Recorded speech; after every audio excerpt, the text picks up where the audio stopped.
Hello guys. हम आ चुके हैं स्टैटिक जीके की एक और वीडियो लेके।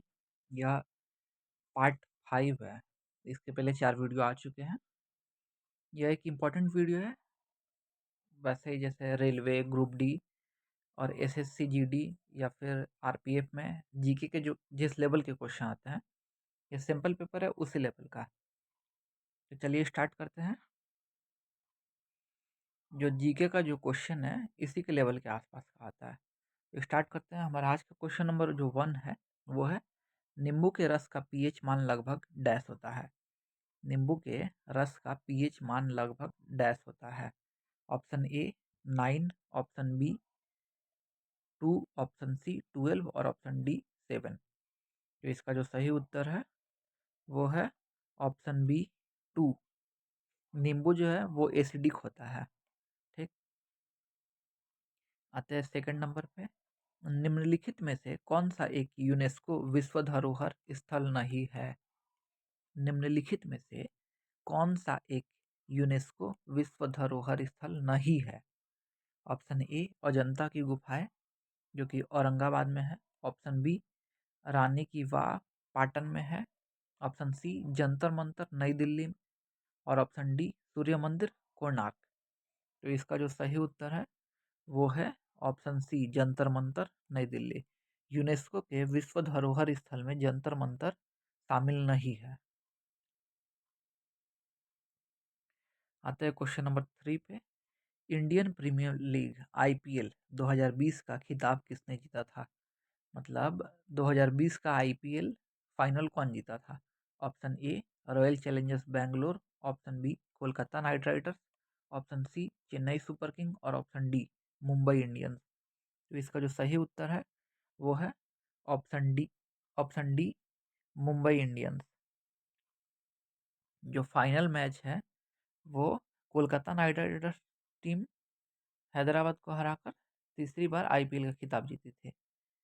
आईपीएल 2024 में कोलकाता नाइट राइडर्स जीती थी, जबकि 2020 का खिताब मुंबई इंडियंस जीता था।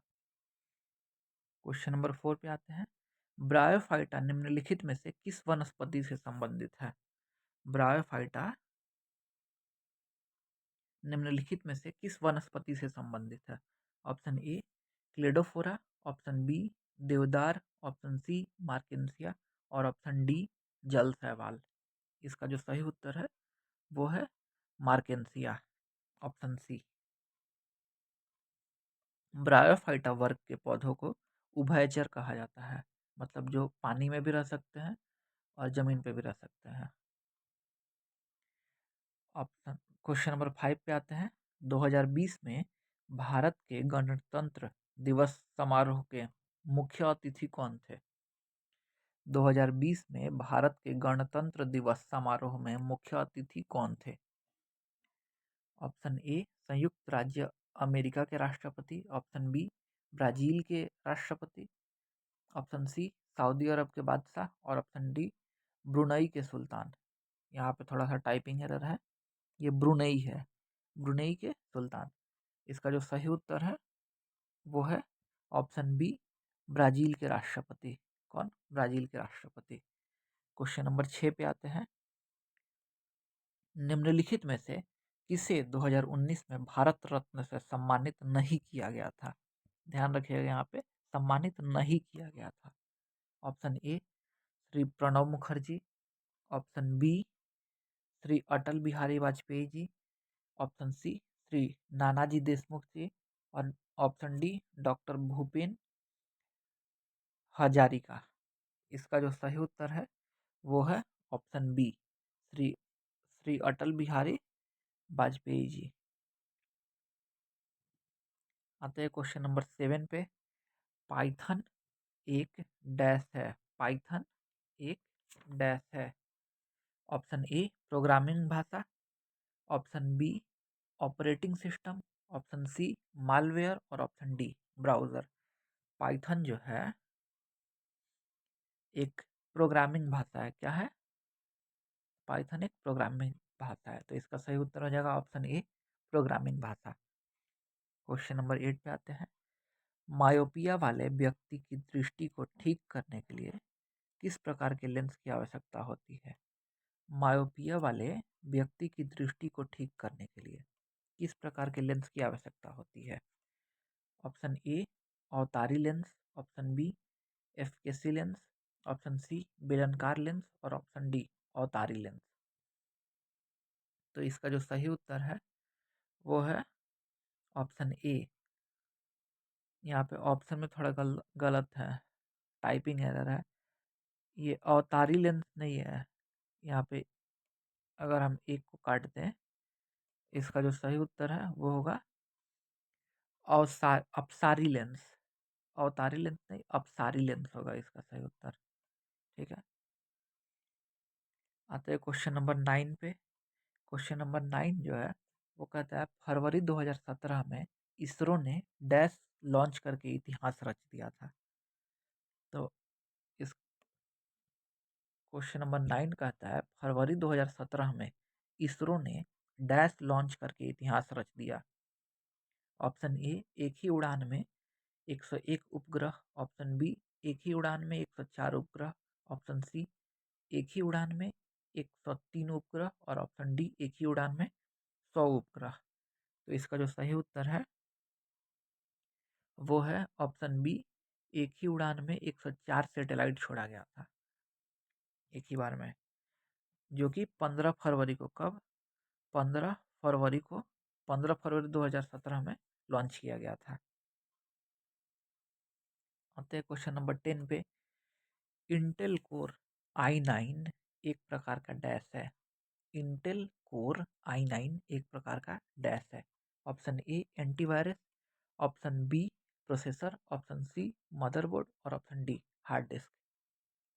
तो इसका जो सही उत्तर है वो है option B processor. Intel core i9 एक प्रकार का प्रोसेसर है। कंप्यूटर प्रोसेसर डाटा का विश्लेषण और कंप्यूटर में डाटा के प्रवाह को नियंत्रित करने के लिए होता है। मतलब डाटा के फ्लो को एकदम फ्रीक्वेंट बनाता है ये कंप्यूटर का प्रोसेसर। आते हैं क्वेश्चन नंबर 11 पे। हुमायूं नामा डैश के द्वारा लिखी गई थी। हुमायूं नामा डैश के द्वारा लिखी गई थी। असल में पहले के ज़माने के जब बादशाह थे वो अपना पुस्तक लिखवाते थे जिनके जिसके बारे में, मतलब जो बादशाह थे ना वो अपने बारे में अच्छा अच्छा अपने बुक में लिखवाते थे। जैसे अकबर ने लिखवाया अकबरनामा, वैसे ही हुमायूं ने लिखवाया है हुमायूं नामा। तो और इसका ऑप्शन है option A Gulbadan Begum, option B Babur, option C Akbar और ऑप्शन डी नूरजहां। तो इसका जो सही उत्तर है वो है ऑप्शन ए गुलबदन बेगम। हुमायूं नामा गुलबदन बेगम के द्वारा लिखी गई थी। हुमायूं जो है, हुमायूं का जन्म जो है वो 1508 में हुआ था। कहाँ हुआ था? काबुल में हुआ था 1508 ईस्वी में। आते हैं क्वेश्चन नंबर 12 पे। निम्नलिखित में से कौन एक सुपरसोनिक क्रूज मिसाइल है? निम्नलिखित में से कौन एक सुपरसोनिक सुपरसोनिक क्रूज मिसाइल है? Option A Trishul, option B BrahMos, option C Akash और ऑप्शन डी पृथ्वी। इसका जो सही उत्तर है वो है option B BrahMos. Question number 13। Jim Corbett राष्ट्रीय उद्यान डैश में स्थित है। जिम कॉर्बेट राष्ट्रीय उद्यान डैश में स्थित है। Option A Gujarat, option B Uttarakhand, option C Karnataka और ऑप्शन डी राजस्थान। इसका जो सही उत्तर है ये है ऑप्शन बी उत्तराखंड। जो जिम कॉर्बेट राष्ट्रीय उद्यान है यह भारत का पहला राष्ट्रीय उद्यान है। ठीक, इसकी स्थापना जो है वो 1936 में हुई थी। कब हुई थी? 1936 में। आते हैं क्वेश्चन नंबर 14 पे। जीएसटी भारत में अधिरोपित एक अप्रत्यक्ष कर है। जीएसटी का पूर्ण रूप डैश है। सीधा सीधा क्वेश्चन में पूछा ये गया है कि जीएसटी का फुल फॉर्म क्या होता है। Option A goods and service surcharge tax, option B goods and service tax, option C general service tax और option D general structure of tax. तो इसका जो सही उत्तर है वो है option B goods and service tax. आते हैं क्वेश्चन नंबर 15 पे। दक्षिण अमेरिका का सबसे बड़ा देश कौन सा है? दक्षिण अमेरिका का सबसे बड़ा देश कौन सा है? Option A Brazil, option B Argentina, option C Bolivia और ऑप्शन डी कोलंबिया। तो इसका जो सही उत्तर है वो है ऑप्शन ए ब्राजील। दक्षिण अमेरिका का सबसे बड़ा देश है ब्राजील। आते हैं क्वेश्चन नंबर 16 पे। भारत का केंद्रीय औषधि अनुसंधान संस्थान कहाँ स्थित है? भारत का केंद्रीय औषधि अनुसंधान संस्थान कहाँ स्थित है? Option A Delhi, option B Hyderabad, option C Mumbai, option D Lucknow. तो इसका जो सही उत्तर है वो है ऑप्शन डी लखनऊ। आते हैं क्वेश्चन नंबर 17 पे। एरिक्स कॉरपोरेशन लिमिटेड बेंगलुरु क्या है? एरिक्स कॉरपोरेशन लिमिटेड बेंगलुरु क्या है? ऑप्शन ए फिल्म निर्माण कंपनी, ऑप्शन बी इसरो की मार्केटिंग शाखा, ऑप्शन सी मोबाइल हैंडसेट निर्माता, ऑप्शन डी विद्युत वितरक कंपनी। इसका जो सही उत्तर है वह है ऑप्शन बी इसरो की मार्केटिंग शाखा। आता है क्वेश्चन नंबर 18 पे। निम्नलिखित में से कौन सा स्थान यूरेनियम के खदान के लिए प्रसिद्ध है? निम्नलिखित में से कौन सा स्थान यूरेनियम के खदान के लिए प्रसिद्ध है? Option A Raniganj, option B Korba, option C Jaduguda और ऑप्शन डी पन्ना। तो इसका जो सही उत्तर है वो है ऑप्शन सी जादूगोड़ा। ठीक। आता है क्वेश्चन नंबर 19 पे। संयुक्त राष्ट्रीय पर्यावरण कार्यक्रम विश्व पर्यावरण दिवस 2020 का आयोजन निम्नलिखित में से किस देश में किया गया था? Option A Colombia, option B Bharat, option C France और ऑप्शन डी जापान। तो इसका जो सही उत्तर है वो है ऑप्शन ए कोलंबिया। आता है क्वेश्चन नंबर 20 पे। भारत की सबसे लंबी राजमार्ग सुरंग कौन सी है? भारत की सबसे लंबी राजमार्ग सुरंग कौन सी है? ऑप्शन ए अटल सुरंग, ऑप्शन बी रोहतांग सुरंग, ऑप्शन सी अडक सुरंग और ऑप्शन डी जवाहर सुरंग। तो इसका जो सही उत्तर है वो है ऑप्शन ए अटल सुरंग। आते हैं क्वेश्चन नंबर 21 पे। निम्नलिखित में से कौन सी नदी अरब सागर में गिरती है? निम्नलिखित में से कौन सी नदी अरब सागर में गिरती है? ऑप्शन ए तापी, यहाँ पे थोड़ा सा टाइपिंग एरर है, ये तापी नहीं है, ये ताप्ती है, Tapti. Option B Godavari, option C Mahanadi और ऑप्शन डी कृष्णा। इसका जो सही उत्तर है वो है ऑप्शन ए ताप्ती। आते हैं क्वेश्चन नंबर 22 पे। यूनेस्को का मुख्यालय कहाँ है? यूनेस्को का मुख्यालय कहाँ है? Option A Washington DC, option B New York, option B option C London और ऑप्शन डी पेरिस। तो इसका जो सही उत्तर है वो है ऑप्शन डी पेरिस। यूनेस्को का मुख्यालय पेरिस में है। आते हैं क्वेश्चन नंबर 23 पे। समग्र शिक्षा स्कूली शिक्षा के लिए एक योजना है जो डैश के लिए है। समग्र शिक्षा स्कूली शिक्षा के लिए एक योजना है जो डैश के लिए है। ऑप्शन ए प्री नर्सरी से क्लास 12 कक्षा तक के लिए, ऑप्शन बी केवल कक्षा 1 से 12वीं तक, ऑप्शन सी केवल कक्षा 1 से 8 तक और ऑप्शन डी केवल कक्षा 1 से 10th तक। तो इसका जो सही उत्तर है वो है ऑप्शन ए प्री नर्सरी से 12th तक। आते हैं क्वेश्चन नंबर 24 पे।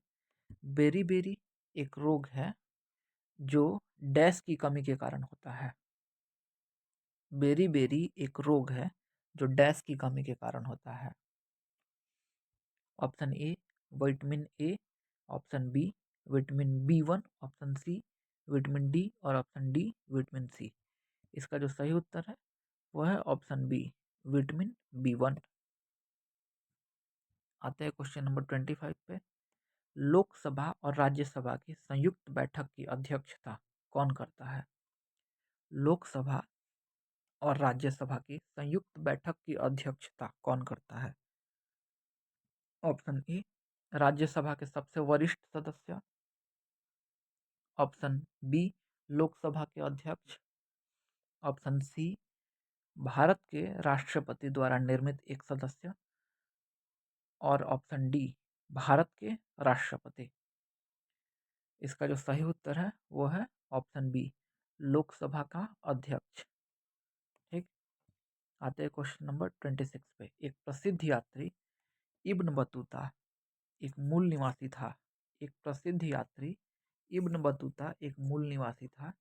ए, option A Morocco. Option B यूनान। ऑप्शन सी चीन। और option D Italy.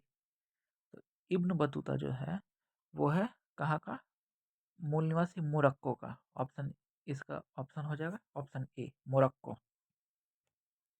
Question number 27 पे आते हैं। निम्नलिखित मानव रोगों में से कौन सा रोग जीवाणु से होता है? निम्नलिखित मानव रोगों में से कौन सा रोग जीवाणु से होता है? A, typhoid. Option B, hepatitis A. Option C, polio. और ऑप्शन डी, खसरा। तो इसका जो सही उत्तर है वो है ऑप्शन ए, टाइफाइड। क्या है? टाइफाइड। हेपेटाइटिस ए जो है वो वायरस से होता है। ठीक। आते हैं क्वेश्चन नंबर 28 पे। नवंबर 2020 के अनुसार भारत में उच्च न्यायालय की कुल संख्या कितनी है? नवंबर 2020 के अनुसार भारत में उच्च न्यायालय की कुल संख्या कितनी है? Option A 15। Option B 21। Option C 25। और ऑप्शन डी 29। इसका जो सही उत्तर है वो है ऑप्शन सी, 25। आते हैं क्वेश्चन नंबर 29 पे। नवंबर 2020 तक की जानकारी के अनुसार भारत के शिक्षा मंत्री कौन है? नवंबर 2020 तक की जानकारी के अनुसार भारत के शिक्षा मंत्री कौन है? Option A, Smriti Zubin Irani. Option B, Prakash Javadekar. Option C, doctor Ramesh Pokhriyal Nishank. Option D, Mahendra Nath Pandey. इसका जो सही उत्तर है वो है option C, doctor Ramesh Pokhriyal Nishank. आते हैं क्वेश्चन नंबर 30 पे। निम्नलिखित में से कौन सा देश सार्क का सदस्य है? बहुत सारे देशों ने मिलकर एक ग्रुप बनाया है जिसका नाम है सार्क। तो इन चारों में से ऑप्शन ए, चीन, म्यांमार, मॉरिशस और अफगानिस्तान में से कौन सा देश सार्क का सदस्य है? तो इसका जो सही उत्तर है वो है ऑप्शन डी, अफगानिस्तान SAARC का सदस्य है। आते हैं क्वेश्चन नंबर 31 पे। 8 नवंबर 2016 को डिमोनेटाइजेशन की घोषणा के समय भारतीय रिजर्व बैंक के गवर्नर कौन थे? मतलब नोटबंदी जब हुआ था 8 नवंबर 2016 को, उस टाइम पे भारतीय रिजर्व बैंक के गवर्नर कौन थे? Option A, Shaktikanta Das. Option B, Raghuram Rajan. Option C, Urjit Patel. और ऑप्शन डी सुब्बा राव। इसका सही उत्तर जो है वो है ऑप्शन सी, उर्जित पटेल। आते हैं क्वेश्चन नंबर 32 पे। भारतीय संविधान के जनक के रूप में किसे जाना जाता है? भारतीय संविधान के जनक के रूप में किसे जाना जाता है? Option A, doctor Bhimrao Ambedkar. Option B, doctor Rajendra Prasad. Option C, doctor KM Munshi. और option D, doctor Sachchidanand Sinha. इसका जो सही उत्तर है वो है option A, doctor Bhimrao Ambedkar. आते हैं क्वेश्चन नंबर 33 पे। जातक कथाएं डैश से संबंधित है? जातक कथाएं डैश से संबंधित है? ऑप्शन ए, सिख धर्म। ऑप्शन बी, बौद्ध धर्म। ऑप्शन सी, जैन धर्म। और ऑप्शन डी, हिंदू धर्म। इसका जो सही उत्तर है वो है ऑप्शन बी, बौद्ध धर्म। Question number 34। कावेरी जल विवाद डैश के बीच है? कावेरी जल विवाद डैश के बीच है। ऑप्शन ए कर्नाटक और तेलंगाना, ऑप्शन बी कर्नाटक और गोवा, ऑप्शन सी कर्नाटक और आंध्र प्रदेश और ऑप्शन डी कर्नाटक और तमिलनाडु। इसका जो सही उत्तर है वो है ऑप्शन डी, कर्नाटक और तमिलनाडु के बीच में कावेरी जल विवाद है। क्वेश्चन नंबर 35, महात्मा गांधी ने डैश में भारतीय राष्ट्रीय कांग्रेस सत्र की अध्यक्षता की थी। महात्मा गांधी ने डैश में भारतीय राष्ट्रीय कांग्रेस सत्र की अध्यक्षता की थी। Option A Belgaum, option B Kakinada, option C Madras और ऑप्शन डी कराची। तो इसका जो सही उत्तर है वो है ऑप्शन ए बेलगाम में। आते हैं क्वेश्चन नंबर 36 पे। गीता गोविंद किसने लिखा था? Option option question number 36, Gita Govind किस, यहाँ पे फिर से थोड़ा सा एरर है, ये गीता गोविंद नहीं है, ये गीत गोविंद है। गीत गोविंद है ये, क्या है? गीत गोविंद है। गीत गोविंद किसने लिखा था? Option number A Jayadev, option B Mirabai, option C Raskhan और ऑप्शन डी सूरदास। इसका जो सही उत्तर है वो है ऑप्शन ए जयदेव। आते हैं क्वेश्चन नंबर 37 पे। ASCII अंग्रेजी वर्णों की संख्याओं के तौर पर निरूपित करने के लिए एक कोड है। इसका पूर्ण रूप डैश है। सीधा सीधा क्वेश्चन में बस इतना पूछा है कि ASCII का फुल फॉर्म क्या है। Option A Australian secure code for information interchange, option B American standard code for information interchange, option C American secure code for information interchange, option D Australian standard code for information interchange.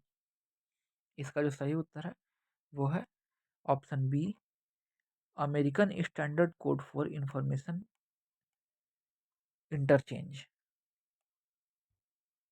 ठीक है, question number 38 पे आते हैं। भारत में सांप्रदायिक चुनावी प्रणाली सबसे पहले डैश द्वारा शुरू की गई थी। Option A Cripps mission, option B Wavell plan, option C Rowlatt act और ऑप्शन डी मार्ले मिंटो सुधार।